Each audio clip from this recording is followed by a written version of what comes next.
Apple has made a lot of pro-privacy people mad this week with the announcement of plans to start scanning everyone's iPhone photos for child sexual abuse material, CSAM.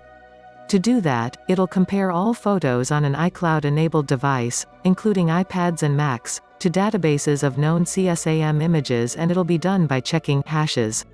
Think of a hash as a number that represents an image. That number, created when the photo's data is run through a one-way cryptographic algorithm, is supposed to be unique to the image, so it should be quick and easy for a match to be found. Then Apple employees will review the image and share the match with the National Center for Missing and Exploited Children, NCMEC. By law, American companies have to report child abuse and exploitation imagery on their servers to NCMEC, which then works with law enforcement on an investigation. Other tech giants do the same when emails or messages are sent over their platforms.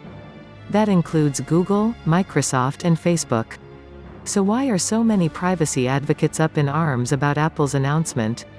It's because Apple is checking photos on your iPhone, not just on its own servers in the iCloud.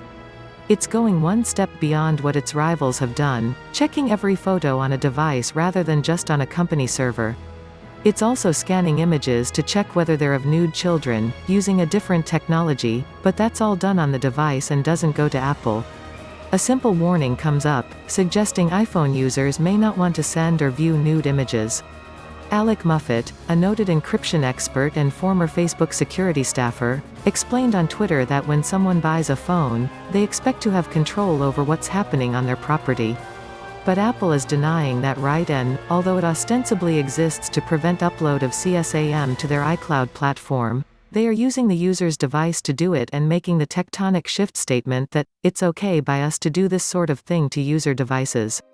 Muffet and other encryption experts like Johns Hopkins professor Matt Green and NSA leaker Edward Snowden have also raised the alarm that Apple could now be pressured into looking for other material on people's devices, if a government demands it. How such a feature might be repurposed in an illiberal state is fairly easy to visualize.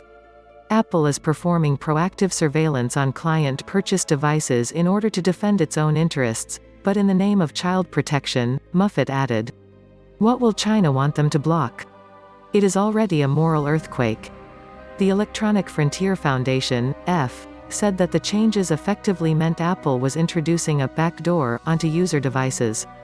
Apple can explain at length how its technical implementation will preserve privacy and security in its proposed backdoor, but at the end of the day, even a thoroughly documented, carefully thought out and narrowly scoped backdoor is still a backdoor, the EF wrote.